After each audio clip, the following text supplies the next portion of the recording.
he likened the Iranian government to a mafia. Ayatollah Khamenei has his own personal, off-the-books hedge fund called the Setat, worth $95 billion with a B. Well, I mean, first of all, what government is not like the mafia? I mean, even Seinfeld said, we're talking about the IRS. They're like the mafia. They can take anything they want, you know.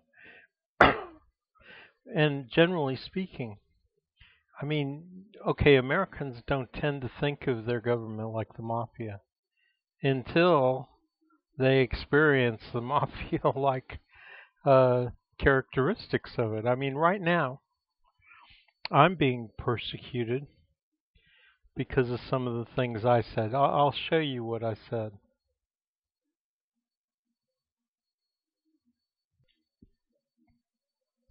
Okay, so I get this letter. I'm in Kentucky from Frankfurt. I get my food stamps. I don't have very much money. I worked all my life until I started to develop physical problems and couldn't get disability, couldn't get Social Security. So to struggle along, I got food stamps and Obamacare. I found Obamacare here in Kentucky completely to my disliking and dropped it. Decided I didn't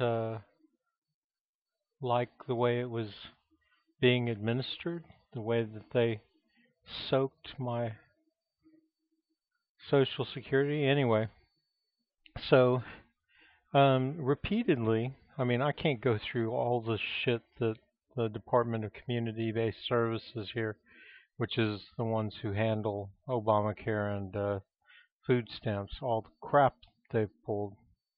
And they do WIC and, you know, women with children who need help, all that kind of stuff. So anyway, so, you know, I mean, I've been dealing with them since like 2013, 14, 15, somewhere in there, I don't remember. And I had planned to go back to work, but my knees went out, my hip kills me, my back hurts immediately. So I have all these like problems, right? And I still want to go back to work, and I'm working hard to get my body back into the shape it needs to be in to do what I do. Which I've looked for jobs in this city, and even if I were to get something like at Kroger even or Walmart, I mean, I couldn't do that. Just I mean, I'm not going to go into all the details, but I have a physical regimen. I walk 5 miles a day, try to speed it up to where I'm jogging and stuff. And if I don't do it, my body just falls apart. I mean, like I took the weekend off from jogging. By Monday morning, I was literally in agony. I mean, I have to do this jogging thing 5 miles a day or I literally start to fall apart. Don't ask me why, because I don't understand it myself, but it works. You know, even if I only get a couple of miles in some days, but as long as I get in 5 miles more often than not, you know, 2 or 3 days a week at least, I'm okay. So I'm just saying, when I talk about how I'm kind of stuck, I'm stuck in a situation regarding my health and stuff. I can't explain to you all of it. I can't explain to you all the things I do to keep myself from like really becoming useless. But suffice to say, at this point, I couldn't take a job. I mean, I'd just end up on my back in bed in a week. So it would be kind of pointless. Now, so, you know, and I went on food stamps. I was planning on trying to go back to work. I have a business that I've always done, and it makes pretty good money. I mean, at least I can survive. It could make pretty good money. Anyway, so Until then, I wanted to get on food stamps. Now I'm 58, and what's the point, right? I mean, 60, I'm going to retire anyway. I mean, who wants to do all that? And I worked all my life, and I worked hard because the job was hard. And when I worked for my father, I worked, shoot, the hours were ridiculous, 6 days a week, 8 or 10 hours a day, sometimes much more. So, I deserve a decent retirement, but I'm not going to get it. So I'm trying to scrape by. So I get food stamps, right? Okay, well, food stamps is a joke. People, I mean, the administration, they are trying to frustrate everybody out of their food stamps. And one of the things they do is every 6 months you go in and you do the thing, and fill out all the paperwork and everything. And the people there are real nice, and they always okay you and everything. And then, I don't know, I guess Frankfurt reviews it. Frankfurt is the capital of Kentucky. And I can't tell you how many times they've sent me a thing saying, you need to come in, and we're going to take away your food stamps if you don't come in, and all this stuff. So, and I don't have money for gas, but what choice do I have, right? So this is one of those times, and I'm going in, and as usual, I'm just jabbering, jibber-jabbering. Whenever I end up in my car, I have a car cam, and I see it as an opportunity to do just what I'm doing right now with you. Just talk about my feelings and my thoughts and get them down on the car cam. And yes, if I think they're good enough, I will quite often use them in my news show, just like I'm using this right now in my news show. So here I am just jabbering away. You can hear me.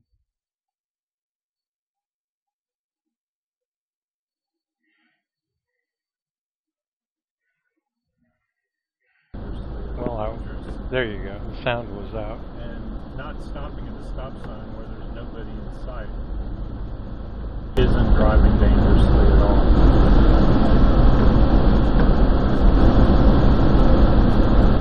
See, like here, I'll definitely be careful. I mean, they should just put up yield signs. It's easier. So, just talking about stuff, what I think about whatever, right? And that's what I do.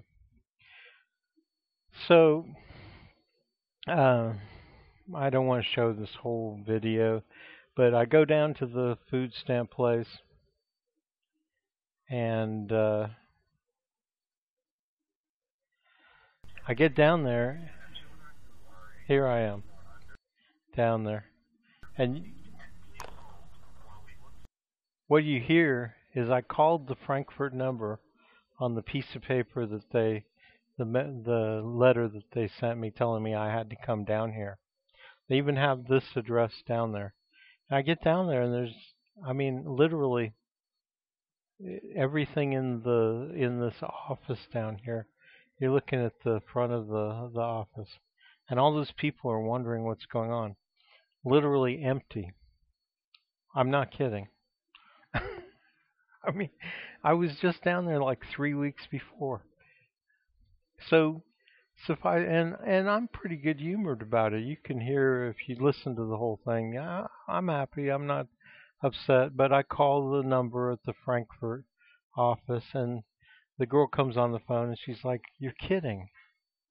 I didn't even get an email about this, that they changed location." She said, "You're at like Creative Drive, right?" Which is where they had their offices. And I'm like, "Yeah," and it's empty. And she tells me to hold on, and then I try and tell her that somebody's told me that they've moved to the offices behind the Walmart down the other side of town. And I take off and I'm driving, and at some point I just decide, well, I want to talk about what's going on, right? Not only what's going on there, but get off into, all the other things that I think about, just about how people are getting screwed right and left, how people are getting, my opinions, that they're making it frustrating to try and get people to quit food stamps. Even though they qualify, like me, I qualify, but you can't imagine the shit that they try to pull. So here, I'll let you hear. Okay, so I try and tell her that I'm going to the new location, and she doesn't answer. So I'm like, well, she's put me on hold, right? It's dead quiet. And 3 minutes go by, and I'm driving to the other location, and I decide to take my camcorder and stick it up in the window. It's already running, but I set it in my passenger seat because I thought I was going in to the food stamp place, but then I found out I wasn't.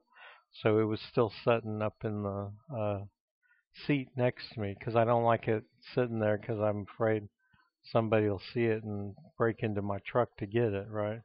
Even though they don't realize it's a piece of shit $15 car cam. Actually, with the TF card, it's a little more. But so I decided to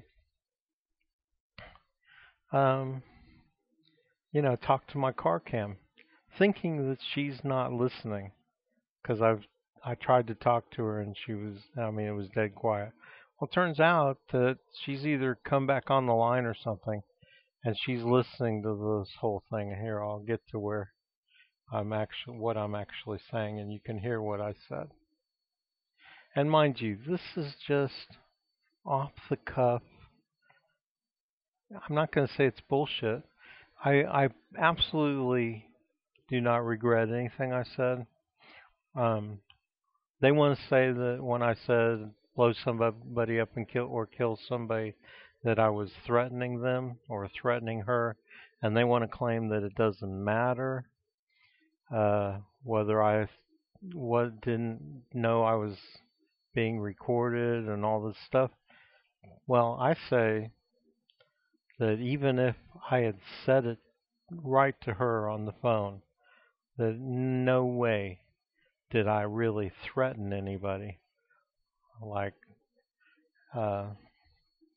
So here, I'll pause this and then I'll start it up when I get to me talking. Yeah, I'm down here off of Liberty Road in Lexington, where I come, like I was here just 3 weeks ago, I think, for to turn in SNAP, and they're closed.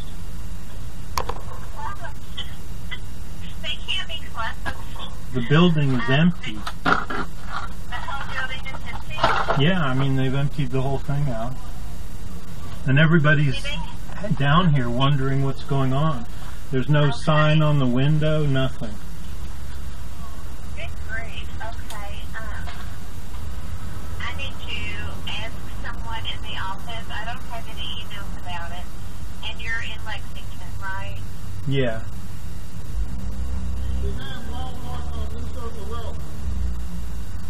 This guy's telling me, thanks. This guy's telling me behind Walmart on New Circle Road.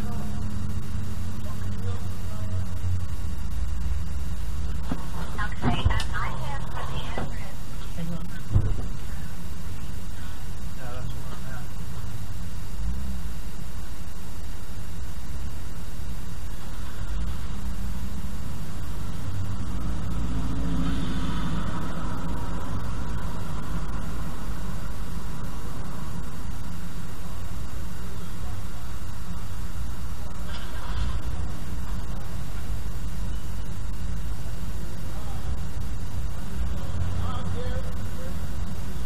Sorry, what's that?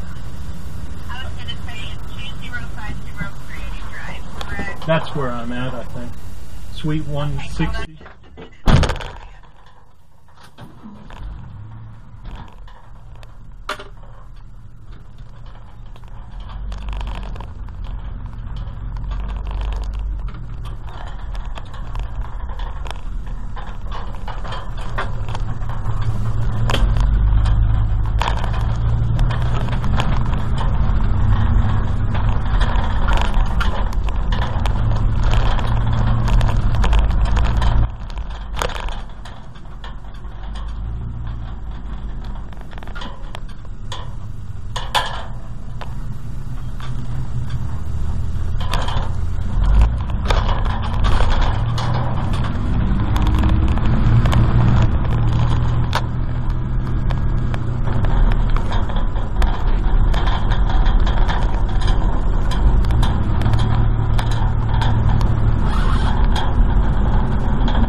Okay, so I know you don't want to sit here. As a matter of fact, a number of you probably already hung up, stopped watching. But for those of you who have, I'm just going to kind of break to where I'm talking. And the point of all this is that they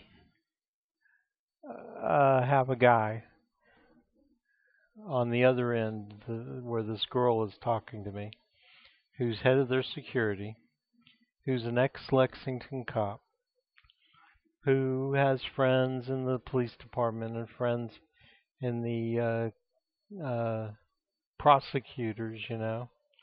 And so he gets mad about what I say in just a few minutes. Of course, he's right-wing, conservative, and so are all of his friends going all the way up to the prosecutors. And they don't like what I said. They don't care that I didn't actually, I didn't threaten to blow anybody up or kill anybody. I talked about how, you know, how they're pissing so many people off. And basically it's not even really a warning. It's just me talking about it.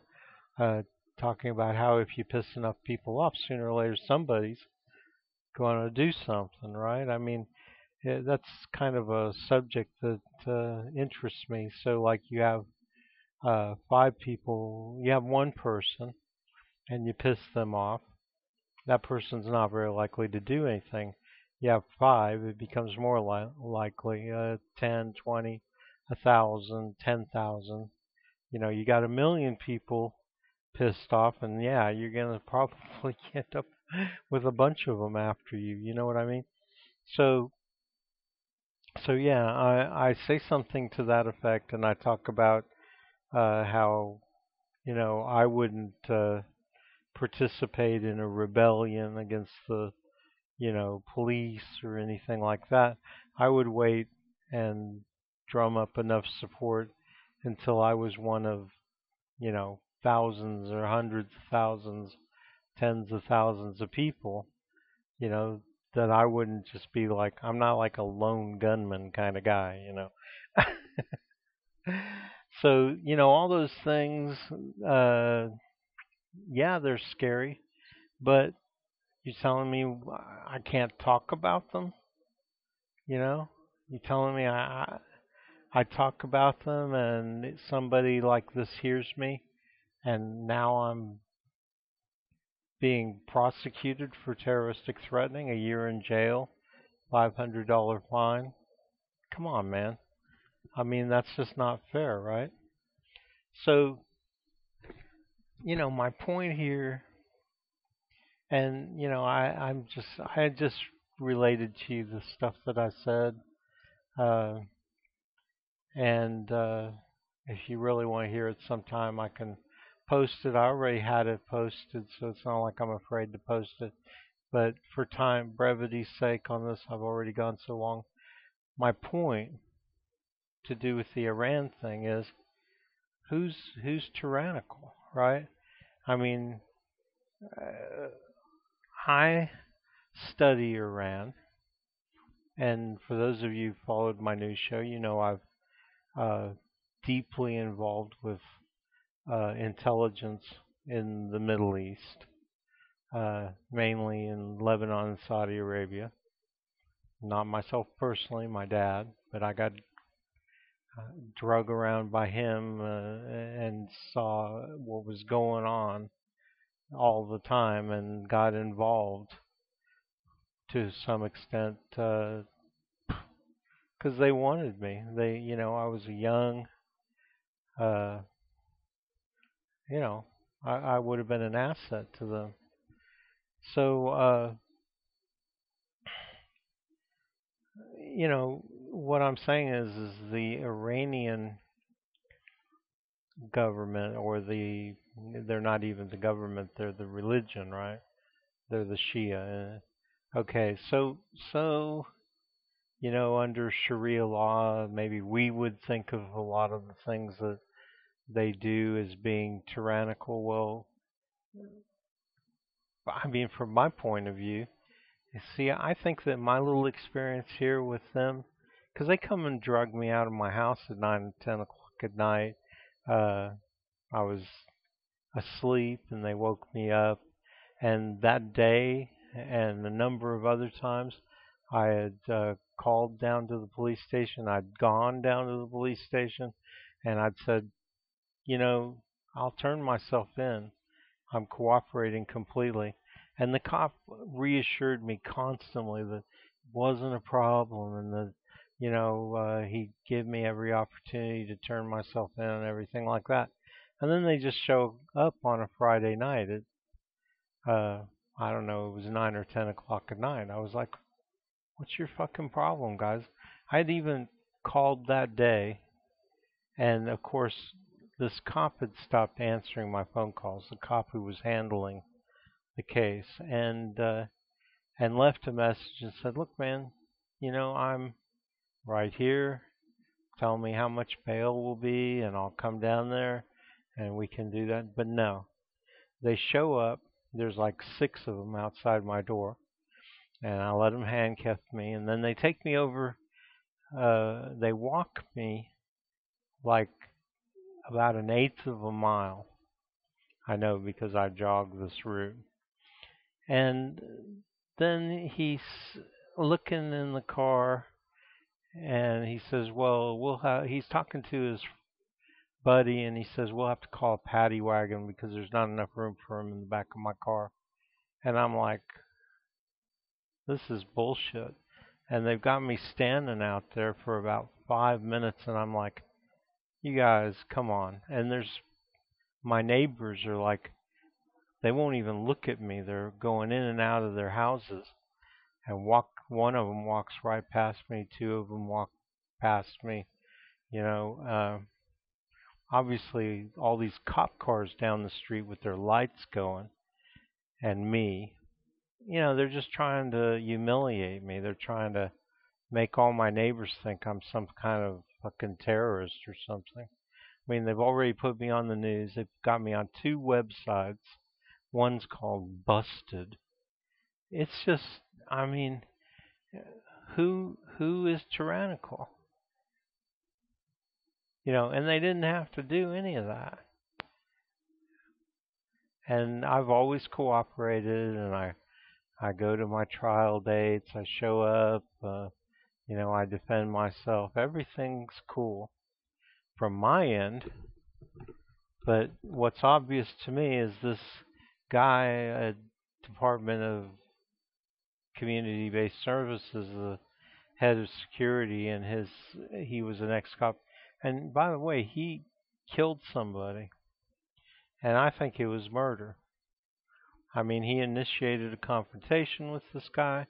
Okay, so maybe he did have a gun, but did he have it out? Well, there's no witnesses.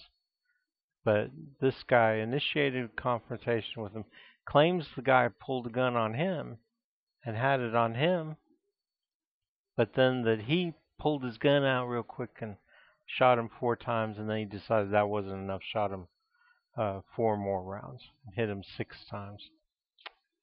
I mean, come on, man. This guy's a killer. No matter how you look at it, no matter what you want to say about this other guy, you know, he initiated this confrontation with him and then shot him dead. And not as a cop. Plain clothes. So, you know, I'm dealing with so to me, I read a lot about Iran. I don't see it. You know, the people I talk to, and I talk to people who are from Iran and go to Iran, and they don't seem to think that it's oppressive. Everybody puts people in jail for doing bad things. I mean, if you're trying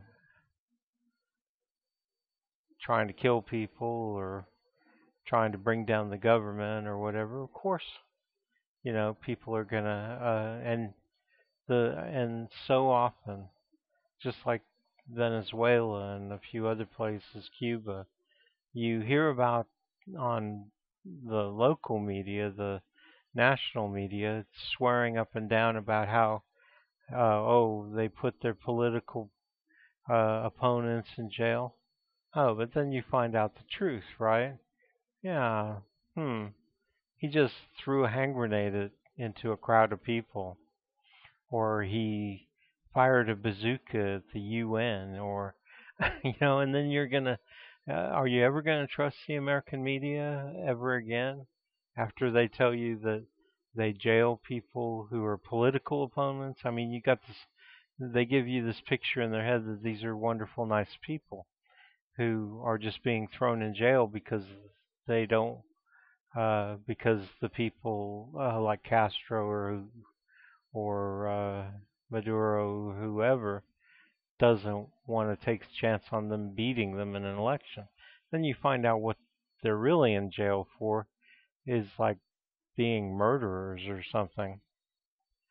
So I don't trust American media at all. I mean, it's a joke, right? And most people listening to me know this. And so you take that side of it, that you can't trust what America says about Iran, right? And then you take your experience, in my case, my experience of being oppressed in this country. Plus, I'm a journalist and I follow all the stories, and I know how they kettled everybody in Washington during the inauguration, you know, because one guy broke a window at the Bank of America, they arrest 250 people. You know, this whole, I know how oppressive my government is and how oppressive, well, elements of my government are. So I don't trust that. I don't at all trust in their opinion. And do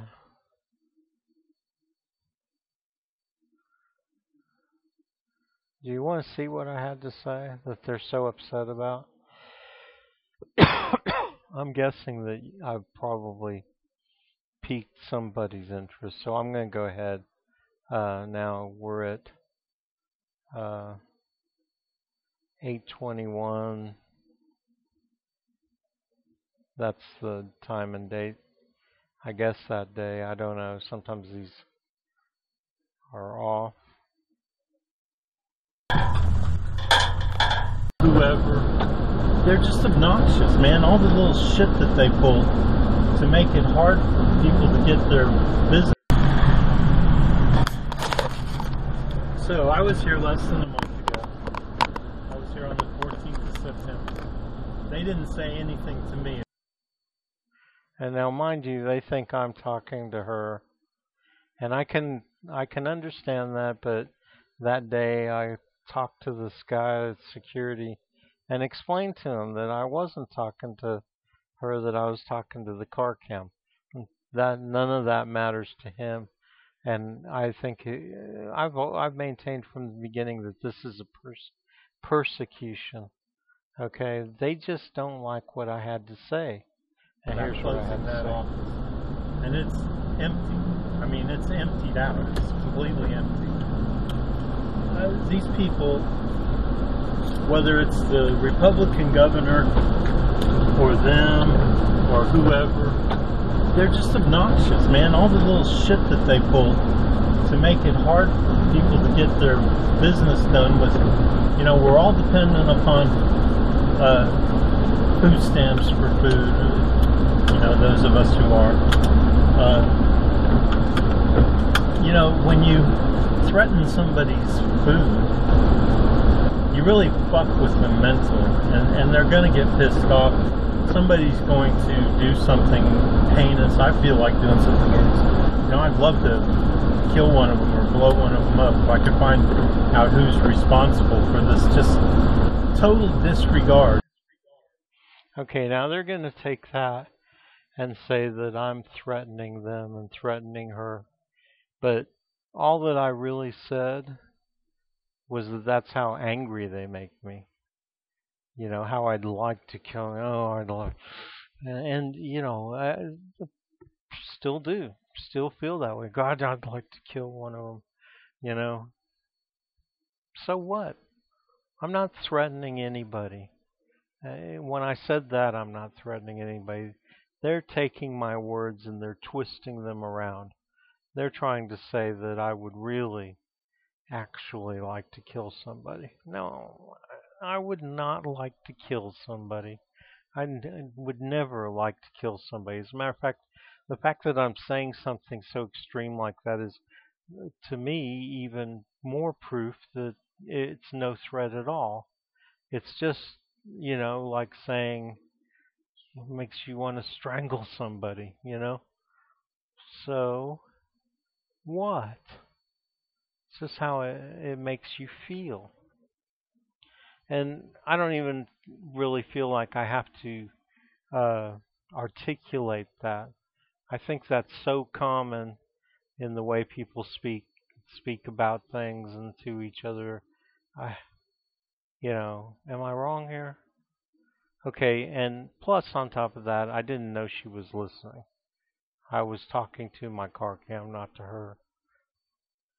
Matter of fact, at this point, if you look at the timestamp down there, about 3 or 4 minutes have gone by since I told her I'd gotten the information I need and I was, headed that way.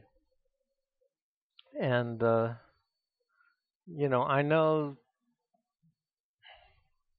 if I had actually said that to her, I understand how, she could feel a little threatened or whatever. But then again, it's just talk, and it's not. I know I wasn't threatening to kill anybody or blow somebody up. So if somebody else could interpret it that I was, how am I responsible for their interpretation of what I know was not a threat? So here. Now, I would never do that.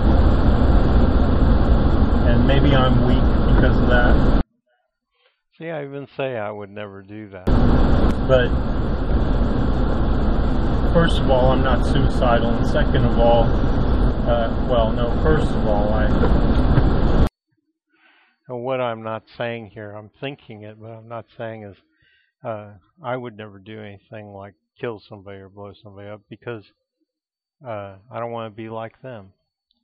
The government is killing people and by taking away things they need, creating an environment where people are so frustrated they either commit suicide or maybe they shoot somebody, shoot a member of their family or whatever. There's all kinds of domino effects that come off of all these policies and all these things that they do to people.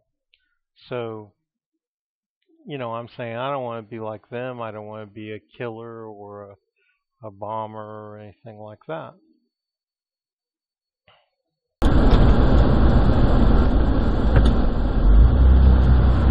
I believe in. Oh, and by the way, the fact that I sit there and there's long pauses and she never says a fucking word is more proof that I had no idea she was listening.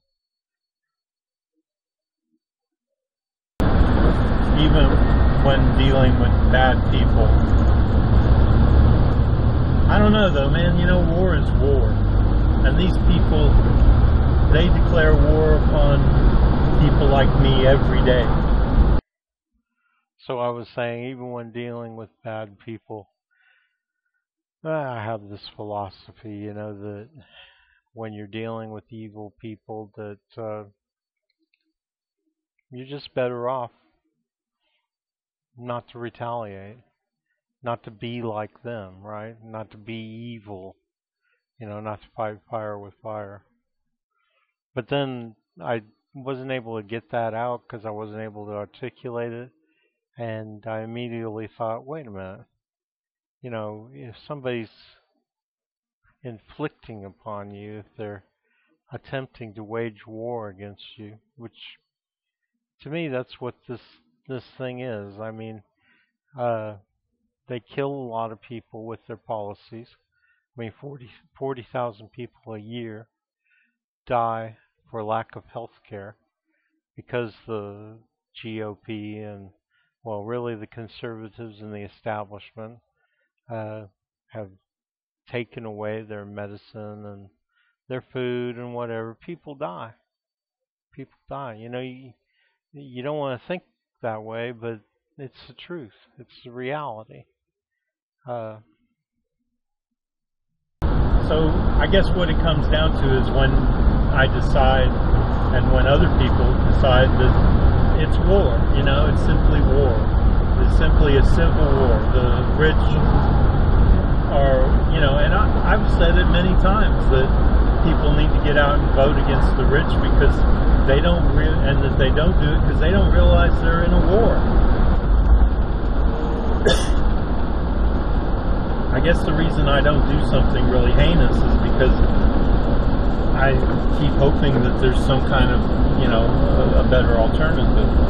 An alternative to, and I won't end up dead. Because if I go to war with these people, it'll be with 100, 200 million other people like me. And we'll do it swift and get it over with very quickly. And they better hope that it doesn't come to that. Because if it does, they may think that they're smart, but they'll find themselves on the losing. So this is where I'm pretty sure that they're just mad about what I'm saying. They don't feel threatened. They know what I'm talking about. They know how I'm talking about a populist movement that is becoming more and more popular every day, and that does scare them. I don't scare them. Me driving down News Circle babbling, even if I were saying all this to them on the phone, that doesn't scare them. They're full of shit. What scares them is this movement. Because nobody really, at that point for sure, nobody really understood it, and nobody really took it seriously, but they could feel the potential there. Now, nearly a year later, everybody knows that the progressive movement is on its way. And, you know, this is what I hoped for, and this is why I didn't do anything. I mean, I'm not saying I ever would do anything heinous, but this is why I never do anything heinous, because I do believe in the progressive movement, and I do believe that I'm going to get, revenge. I do. And I'm not going to have to do anything. I mean, if they hadn't heard this bullshit, I wouldn't even be facing this ridiculous thing. And I will get revenge. I will get revenge. Now I even have a real reason for revenge with the shit that they pulled on me. But,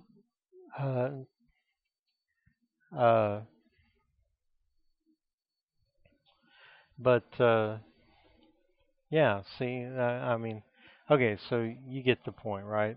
Okay, they're mad. I'm being persecuted. I didn't actually threaten anybody, so I'm not. There's no prosecution there. They're just trumping up charges in order to persecute me. Now, let's get back to the subject at hand.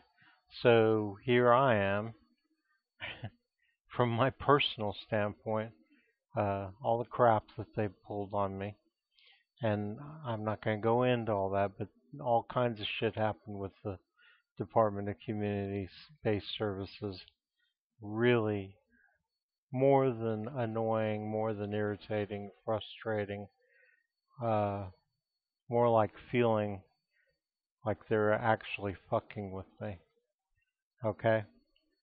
So, in my experience, there's plenty of,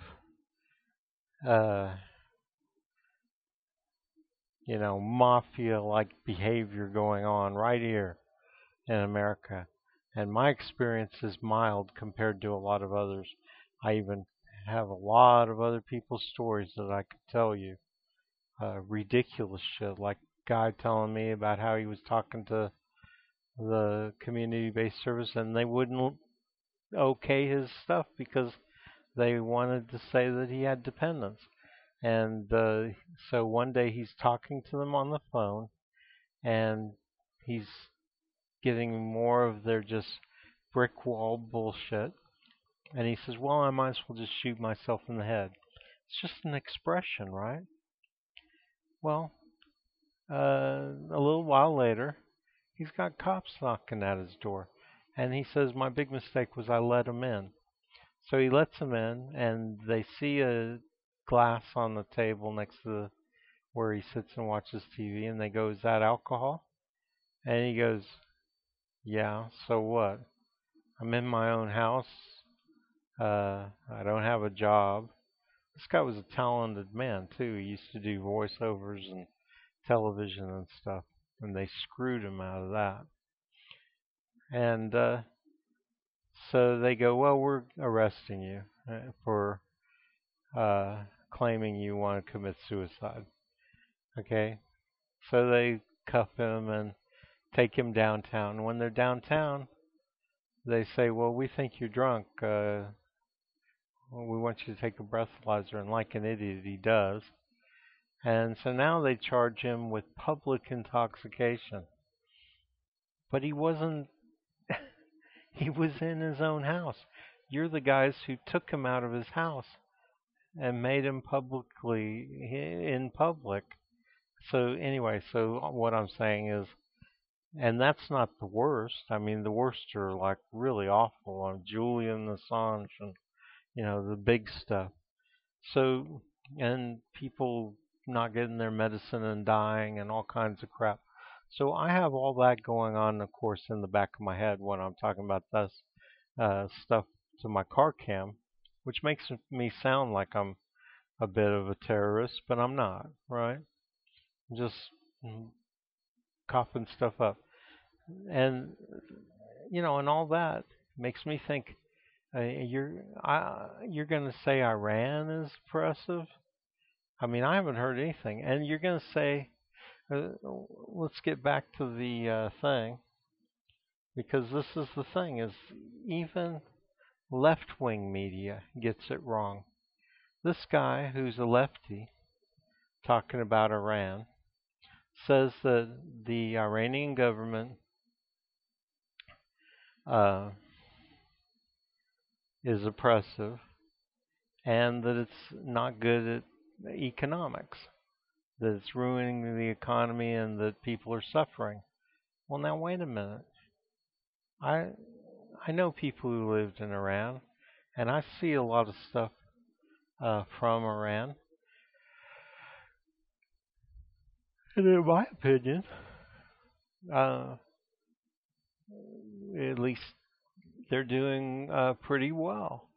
As a matter of fact, considering the United States is trying to destroy their economy and overturn their government and has all these crazy people who they can, crazy Iranian terrorists who they can put to work disrupting the country and ruin their trade, not allow them to sell any oil and all this stuff.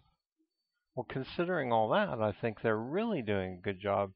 And not only that, but there's nobody starving in Iran, and they've been living as well as they have for thousands of years. We're talking about an ancient civilization here, and we talk about it like it's some kind of third world horrible place. Well, it's not.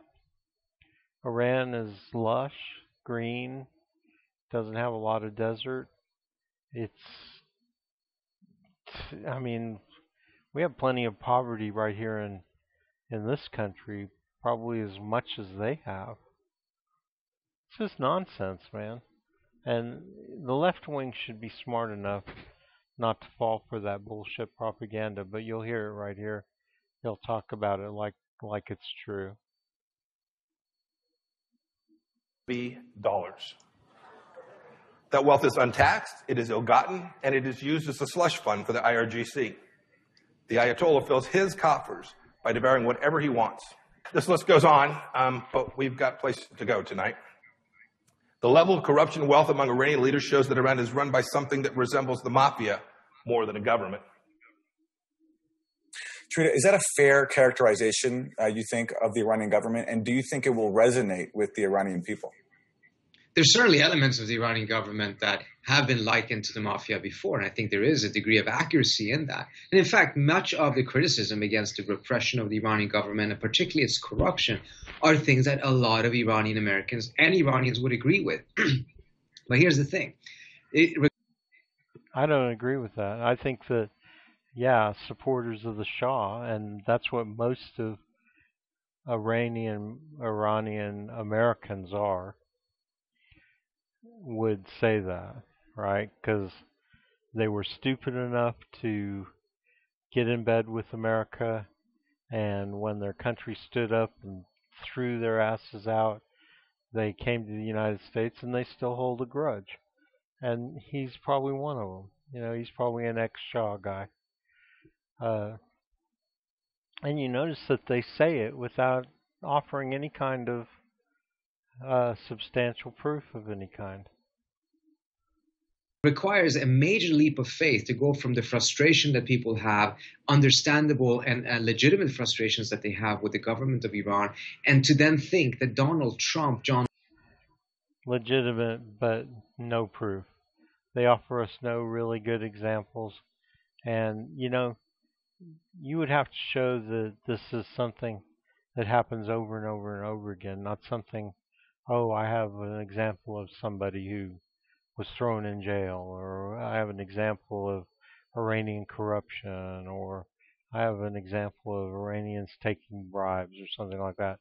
You can't just give an example. That's what propagandists in American media do. You can't do that.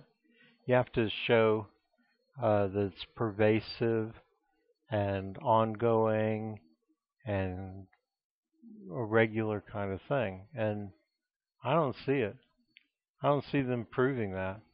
I mean, first of all, Shia, even the leadership, you can say he's got $80 billion in a slush fund somewhere, but Shia, even their leadership, have a kind of a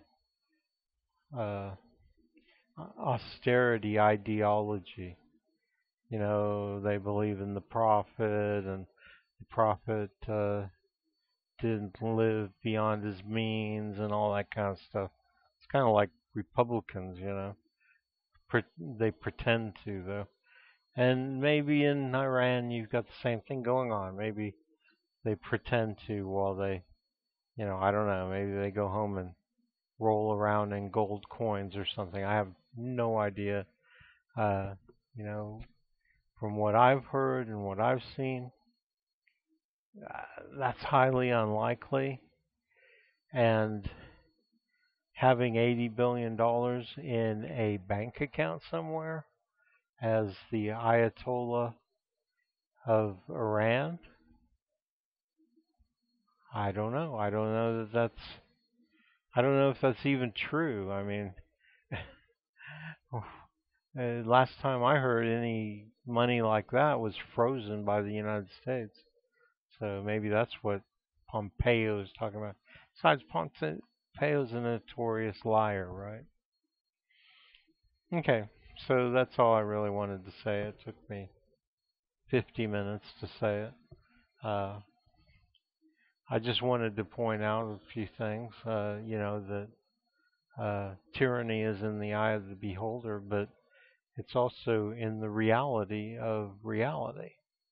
I mean, my experience and everybody else's experience with the American police state, the local police, anytime they can get a hold of anything, if you're uh, a progressive or any kind of like anti-establishment type, they just go to town on you, and they do it all across the country.